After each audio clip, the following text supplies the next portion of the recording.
الحمد لله الذي نزل الفرقان على عبده ليكون للعالمين نذيرا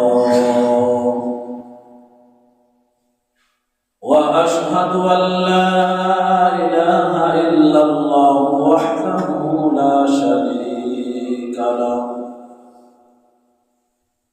ونشهد أن سيدنا ومولانا محمدا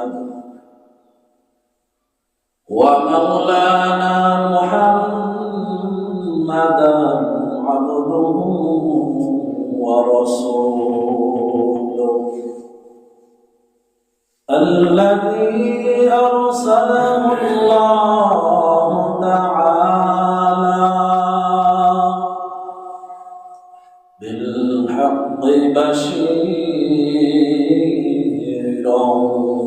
ونذيرا وداعيا إلى الله بإذنه وسراجا منيرا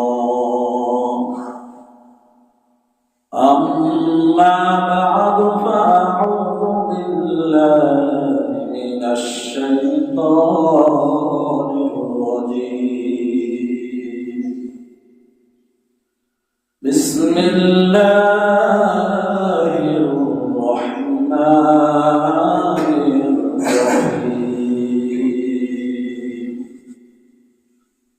سبحان الذي أسرى بعبده ليلا من المسجد الحرام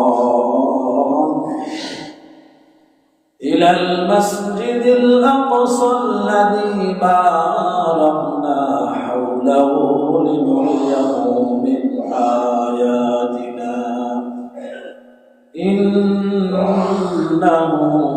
هو السميع البصير. أن أنس رضي الله تعالى عنه قال رسول الله صلى الله عليه وسلم إذا دخل رجب قال اللهم بارك لنا في رجب وشعبان وبلغنا رمضان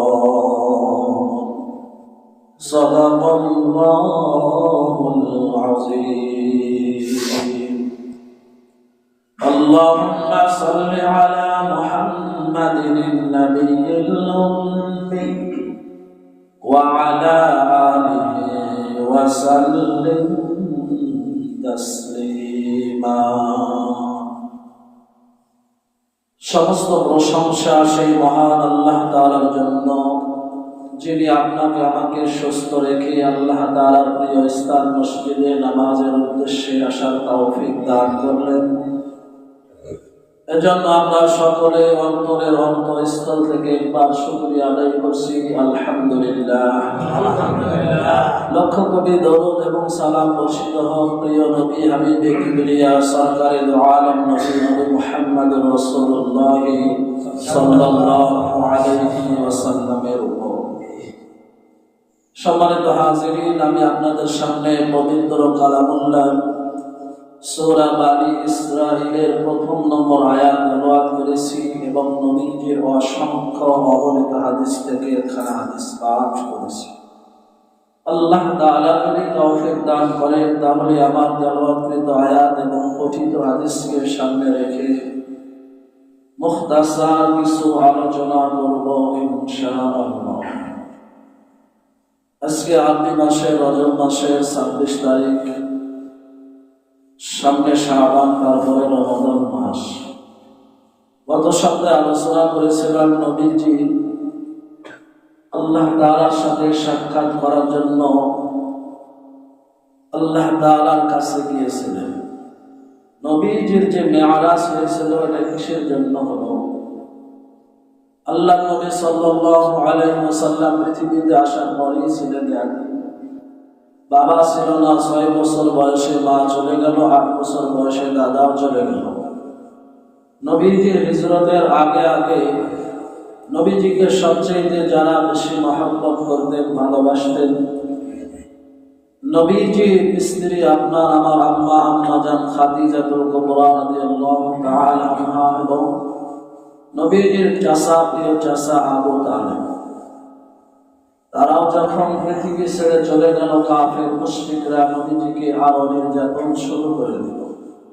নবীজি তায়েফবাসীর কাছে গিয়ে তায়েফবাসীদের দাওয়াত দিলেন, তারা দাওয়াত তো গ্রহণ করলেন না। নবীজিকে এত মারলেন, নবীজির হাদিসে আছে পা মোবারক রক্তের কারণে জুতা সাথে আটকে গিয়েছিল। এত পরিমাণ কষ্ট দিয়েছিলেন। পাহাড়ের দায়িত্বশীল ফেরেশতারা এসে বললেন, পয়গম্বর আপনি যদি বলেন তাহলে আমি পাহাড়গুলো তায়েফবাসীর উপরে চাপিয়ে তাদের ধ্বংস করে দেব। নবীজি বললেন না, তারা হয়তো বুঝেনি, না বুঝে আমাকে কষ্ট দিয়েছে, হতে পারে তাদের ভবিষ্যৎ প্রজন্ম যারা পৃথিবীতে আসবে তারা আমার উপর ঈমান আনবে। এত দয়াময় নবীজি, এত কষ্ট নির্যাতন দিল আল্লাহ তাআলা নবীজিকে সান্ত্বনা দেওয়ার জন্য নবীজির কাছে জিবরিল আমিনকে পাঠিয়ে দিলেন।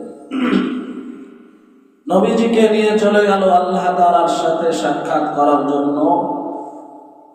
চলতে চলতে যখন আল্লাহ তাআলা কোরআনে বলেন, সুবহানাল্লাযী আসরা বিআবদিহি লাইলাম মিনাল মাসজিদিল হারাম ইলাল মাসজিদিল আকসাল্লাযী বারাকনা হাওলাহু লিনুরিয়াহু মিন আয়াতিনা ইন্নাহু হুয়াস সামিউল বাসীর। পবিত্র সেই সত্তা যিনি রাতের এক অংশে স্বীয় বান্দা মুহাম্মদুর রাসূলুল্লাহকে মসজিদে হারাম থেকে মসজিদে আকসা পর্যন্ত সফর করাইলেন, ভ্রমণ করাইলেন, নিজের নিদর্শনগুলো নাসিয়াতগুলো দেখানোর জন্য। আল্লাহ তাআলার পয়গম্বর যখন বাইতুল মাকদিসে গেলেন, নবীজি বলেন আমার বরাতটা আমি বেঁধে ফেললাম, এরপর 2 রাকাত নামাজ পড়লাম। পৃথিবীর শুরু থেকে নিয়ে আজ পর্যন্ত যতগুলো পয়গম্বর নবী রাসূল আমার আল্লাহ দুনিয়ার জমিনে পাঠাইছিলেন, সমস্ত নবীদেরকে মসজিদে আকসার মধ্যে আল্লাহ তাআলা একত্রিত করলেন। আল্লাহ তাআলার পয়গম্বরকে জিবরিল আমিন ডাক দিয়ে বলেন, ও পয়গম্বর, আজকের ইমামতি অন্য কেউ করবে না, স্বয়ং আপনি হবেন আজকের ইমাম। সুবহানাল্লাহ। আল্লাহ রাব্বুল আলামিনের পয়গম্বর ইমামতি করলেন। আল্লাহ তাআলার পয়গম্বর বলেন, এরপর আল্লাহ রাব্বুল আলামিনের ফেরেশতা জিবরিল আমাকে নিয়ে চলতেছে। প্রথম আসমানে গেলাম, দরজা খুলে দেওয়া হলো। আল্লাহর নবী বলেন, সেখানে বাবা আদমের সাথে সাক্ষাৎ। জিবরিল আমিন বললেন, পয়গম্বর ইনি হলেন আদি পিতা আদম। আল্লাহর নবী বলেন, আদি পিতা আদমের সাথে সাক্ষাৎ করলাম, তিনি আমার জন্য কল্যাণের দোয়া করলেন। এরপর তৃতীয় আসমানে চলে গেলাম, সেখানে যাওয়ার পর ইয়াহইয়া আলাইহিস সালাম এবং ঈসা আলাইহিস সালামের সাথে সাক্ষাৎ, তারাও কল্যাণের দোয়া করলেন। তৃতীয় আসমানে ইউসুফ পয়গম্বর, চতুর্থ আসমানে ইদ্রিস পয়গম্বর, পঞ্চম আসমানে হারুন পয়গম্বর, ষষ্ঠ আসমানে মূসা পয়গম্বর, সপ্তম আসমানে গিয়ে নবীজি বলে ইব্রাহিম আলাইহিস সালামের সাথে সাক্ষাৎ। ইব্রাহিম পয়গম্বর এমন একটা ঘর, যে ঘরটার নাম বাইতুল মামুর, সেখানে হিনান্দেশ বসে আছে। নবীজির জন্য কল্যাণের দোয়া করলেন। আল্লাহ নবী বলেন, বাইতুল মামুর এমন একটা ঘর, প্রত্যেক দিন 70,000 ফেরেশতা সেখানে তাওয়াফ করে। আমার আল্লাহ এত কোটি কোটি গুণ ফেরেশতা সৃষ্টি করেছেন। নবীজি বলেন, প্রত্যেক দিন 70,000 ফেরেশতা বাইতুল মামুরে তাওয়াফ করে। যারা একবার তাওয়াফ করবে, কিয়ামত পর্যন্ত তাওয়াফ করার চান্স পাবেন না। সুবহানাল্লাহ। নবীজি বলেন, আল্লাহ রাব্বুল আলামিনের সাথে সাক্ষাৎ হলো। আল্লাহ রাব্বুল আলামিন আমার উম্মতের জন্য 3টা হাদিয়া দিলেন। 1 নম্বর 50 ওয়াক্ত নামাজ। 2 নম্বর হাদিয়া হলো সূরা বাকারার শেষ 2 আয়াত। 3 নম্বর আল্লাহ তাআলা ক্ষমা ঘোষণা করেছেন। 3 নম্বর যেটা ক্ষমা ঘোষণা করেছেন, পয়গম্বর বলেন, আল্লাহ বলেছেন, ও পয়গম্বর, আমার হাবিব, আপনার যে উম্মত গুনাহ করতে করতে নিজের জীবনটা শেষ করে দিবে, তার মধ্যে যদি ঈমান থাকে আর আমি আল্লাহকে ডাকে, ও মাবুদ, বড় ভুল করে ফেলেছি, চোখের পানি গুলো ফেলে কান্না করে, গো পয়গম্বর, কোটি কোটি গুনাহ থাকলেও আমি আল্লাহ তার তওবার কারণে জিন্দেগীর সব গুনাহগুলো মাফ করে দিব।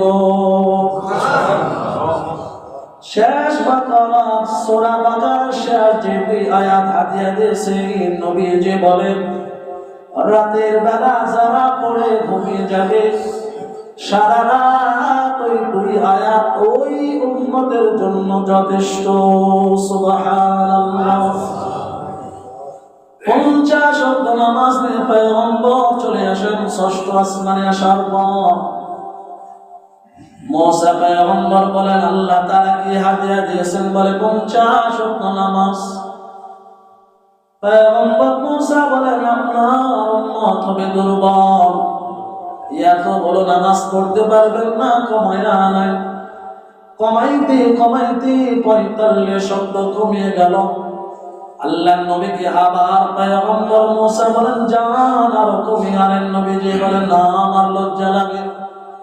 আল্লাহর নবী যখন 5 ওয়াক্ত নামাজ নিয়ে চলে আসতেছে, আল্লাহ ডাকতে বলেন, ও পয়গম্বর, আমি আল্লাহ 50 ওয়াক্ত নামাজ দিয়েছিলাম, কমাইতে কমাইতে শুধুমাত্র 5 ওয়াক্ত বাকি রাখলাম।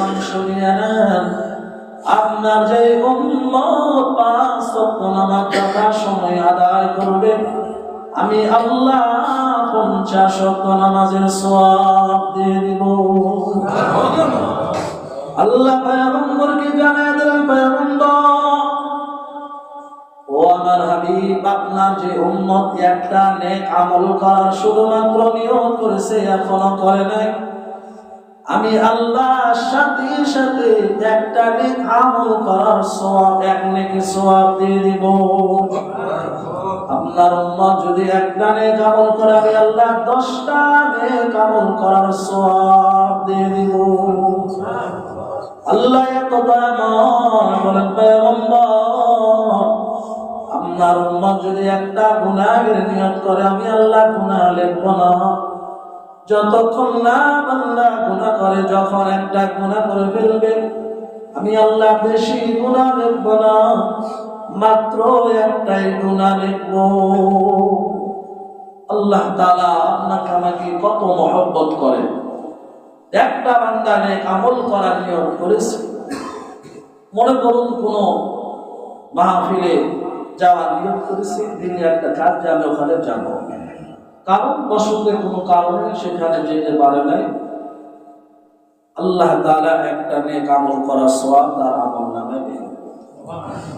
আর যদি এই মাহফিলে যায়, তাহলে আল্লাহ তাআলা রব্বুল আলামিন ওই বান্দার আমলে 10টা নেকি লিখে দিবেন। সুবহানাল্লাহ। কারণ আল্লাহ কত মহব্বত। আল্লাহ তাআলা এই যে 50 ওয়াক্ত নামাজ নিয়ে আসতেছিলেন, কমাইতে কমাইতে 5 ওয়াক্ত নামাজ উম্মতের জন্য দিলেন। এই 5 ওয়াক্ত নামাজ যথাসময়ে আদায় করলে 50 ওয়াক্ত নামাজের সওয়াব পাওয়া। তো নবীজি এখানে জান্নাত জাহান্নাম সবই দেখেছিলেন। কিতাবে আসছে যে এক সময় নবীজি যখন চলে আসতেছে, তো জান্নাতের পাশ থেকে একটা সুঘ্রাণ সুগন্ধি পাইলেন। বললেন জিবরিল আমিনকেও, ভাই জিবরিল, এটা কিসের সুগন্ধি, এত সুন্দর সুগন্ধি পাওয়া যায়? জিবরিল আমিন ডাকতে বলল, পয়গম্বর, ফেরাউনের কন্যা, তার একটা দাসী ছিল। দাসীটা ফেরাউনের কন্যার চুলগুলো আশ্রে দিত, সেবা করত। একদিন ওই দাসী ফেরাউনের কন্যার চুলগুলো আশ্রয় দিয়েছিল। এমন সময় হঠাৎ করে ওই চিরুনিটা জমিনে পড়ে গেল। তখন ওই দাসীটা চিরুনিটা উঠাইবে, তখন বলতেছেন বিসমিল্লাহির রহমানির রহিম। ফেরাউনের কন্যা ডাক দিয়ে বলল, কি ব্যাপার, কার নাম তুমি নিলে? বলে, কেন, আমার রব যিনি আমার সৃষ্টিকর্তা তার নাম নিয়েছি। ফেরাউনের কন্যা বলে, কি বলতেছো? আমার বাবা হলো সকলের রব, তুমি কার নাম নাও? নাউযুবিল্লাহ। আমার বাবা হলো সকলের রব। মিশরের যতগুলো মানুষ আছে সকলের রব হলো আমার বাবা ফেরাউন, তুমি আবার কার নাম নাও? ফেরাউনের কন্যার দাসী বলে, তোমারে যিনি সৃষ্টি করেছেন, আমারে যিনি সৃষ্টি করেছেন, তোমার বাবারে যিনি সৃষ্টি করেছেন, আমার আল্লাহর নাম আমি নেই। ফেরাউনের কন্যা দেরি না করে ফেরাউনকে ডাক দিয়ে বলে, ও বাবা, আমার এই দাসী বলতেছে তুমি নাকি তার রব নও। তোমাকে আমাকে তাকে যে সৃষ্টি করেছে সে হলো তার রব। ফেরাউন ডাক দিয়ে বলে, দাসী, এই যে আগুন জ্বলতেছে, জ্বলন্ত আগুন, ওই আগুনের মধ্যে তোমাকে নিক্ষেপ করব। এখনো বলো, তুমি যাকে রব করতেছো তিনি সে তোমার রব নয়, আমি হলাম তোমার রব।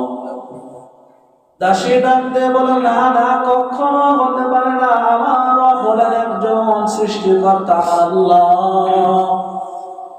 এক পর্যায়ে ফেরাউন জ্বলন্ত আগুনে ওই দাসীর সন্তানকে একে একে আগুনে ফেলে দেয়।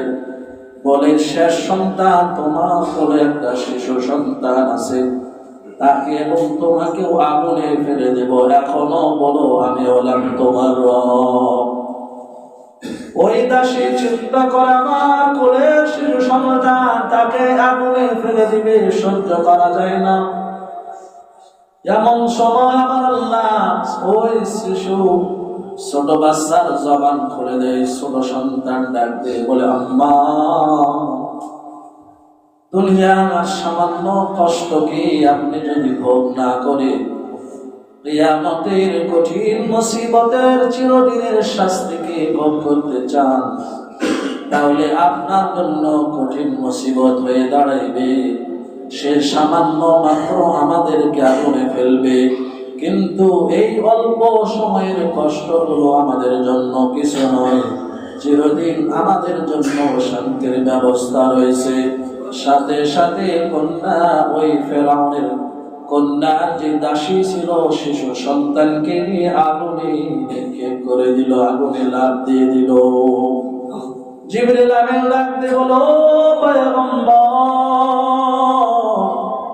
ওই যে দাসী তার সন্তানকে নিয়ে আগুনে ঝাঁপ দিয়েছিল, আমার আল্লাহ তাদেরকে এত সুন্দর করে সংগ্রহ করে রেখেছেন, হেফাজত করেছেন।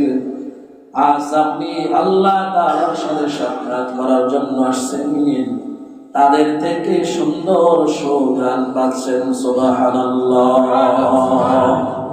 আল্লাহ আল্লাহ क्या मुबारक नाम है अल्लाह अल्लाह आशिकों का काम है या हम सब मुसाफिर हैं वही आखिर ठिकाना